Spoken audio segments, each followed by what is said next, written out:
Lamelo Ball is one of the more interesting prospects in this draft class and is one of the more hyped prospects over the last couple of years. And with the NBA draft approaching, I thought I would come up here and talk about Lamelo Ball and just how great he can become over the course of his NBA career. But before we get started with this video, make sure you follow me on Twitter and Instagram. The links for my socials are down below, as well as my usernames displayed on the screen right about now. Also follow the Overtime Pod as well. We not only have our own Twitter, but we have our own YouTube page, and also check out our podcast. The full episodes are on all platforms, including Apple Podcasts, Spotify, and on Google Podcasts as well. But without further ado, let's get back to the topic at hand, and that is Lamelo Ball. Lamelo Ball went overseas after high school instead of going to college and put up pretty solid numbers in the box score outside of his field goal percentage of 17 points, 7 assists, and 8 rebounds, as well as recording 2 steals a game. But like I said earlier, his shooting splits were definitely much to be desired, as he shot below 38% from the field and 25% from 3 on 7 attempts a game, I might add. And even outside the 3-point percentage and field goal percentage, he even shot 72% from the free throw line, which isn't impressive whatsoever. But when you look at a guy like Lamelo Ball, especially players who play overseas and just college prospects in general, the eye test is really what you have to go off of, because numbers can definitely lie.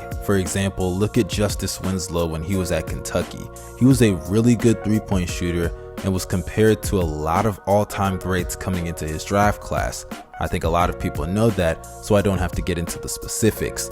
But when he came into the NBA, his 3-point shot combined with a multitude of injuries became what was holding him back. So it's clear that college prospects' numbers, whether they're overseas or playing at universities in America, it's clear that there shouldn't be too much stock put into their numbers, because it doesn't always translate the way that you might think when they come into the league. So when we assess a guy like Lamelo Ball, we have to put things into proper context. He wasn't facing college players, he was facing full-grown men. And for a kid of his age, I definitely think that he more than held his own, especially when you look at the eye test. His length at the guard position definitely gives him an advantage over his defenders, and due to his length, he can guard 1 through 3, or at least I expect him to be able to do so as he continues to add size and strength onto his body. He's great at applying pressure on the defense with his ability to finish at the rim due to his size, and because of that, he can play make really well out of double teams. And similar to Lonzo, he's a great passer and floor general,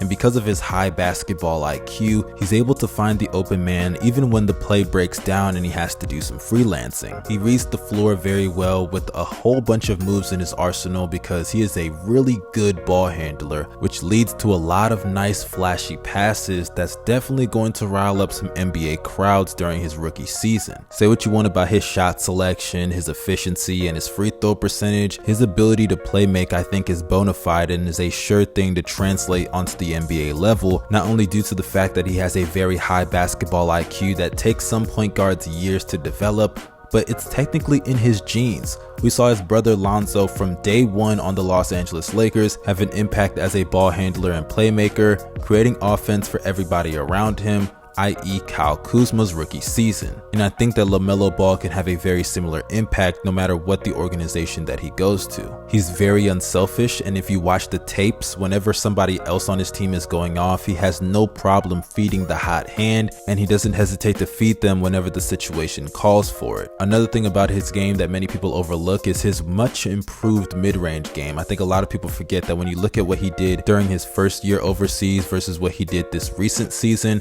I definitely think he has improved at stopping on a dime in the mid-range, which is a very underappreciated but still very much needed skill set in the NBA. But enough of all the praises about his strengths. Now let's address the weaknesses and what he needs to improve on the NBA level. The most important thing has to be his defense, because when you look at LaMelo's growth from high school to where he is right now, standing at 6'7" to 6'8", he has all the physical capabilities to at least be an average defender on the NBA level. Because if you actually watch the tape of him overseas, it wasn't even about the fact that he can't play defense, he just refused to do so as he slacked on that side of the ball due to a lack of effort. LaMelo Ball, ever since high school, has always shown a lack of effort when it comes to defense. And considering that he's going to be playing the guard position, his size already gives him an advantage, and if he actually shows effort and puts in time on the defensive side of the ball, he can be one of the better defenders at his position due to his size alone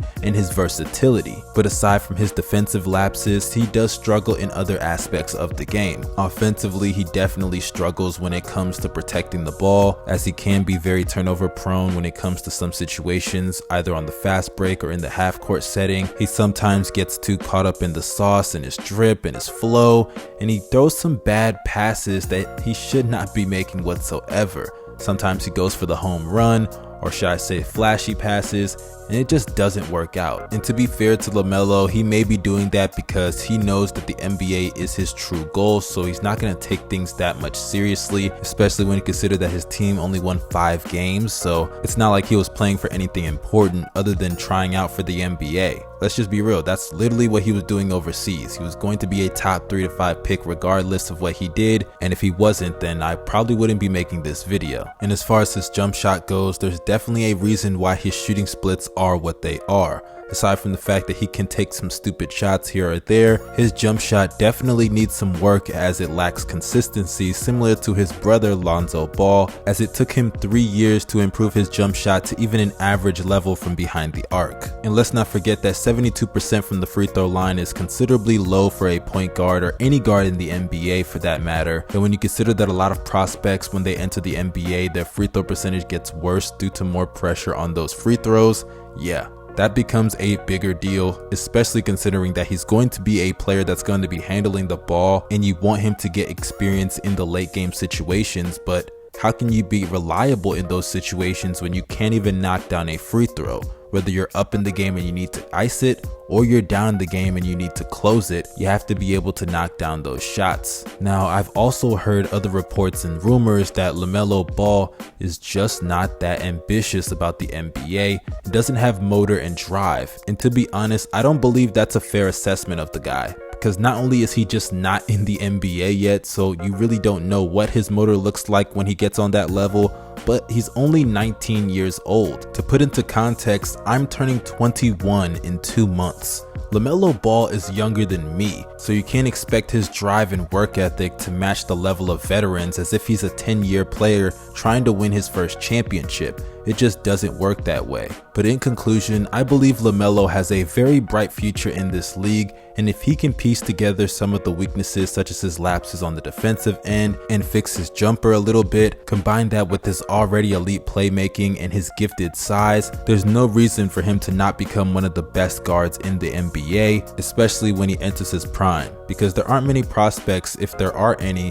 that have the skill set that Lamelo does, that come in on a year-to-year basis. So I believe that any team that drafts him will be lucky to have him on their roster to build for the future. But that concludes this video. If you enjoyed it, make sure you hit that like button so I can keep making fire content. If you agree or disagree with anything that I said, let me know in the comment section. Make sure you hit that subscribe button as well as push the bell for post notifications. This is your boy Young Mustard signing out. Y'all stay safe and have a great day. Don't forget to wear a mask.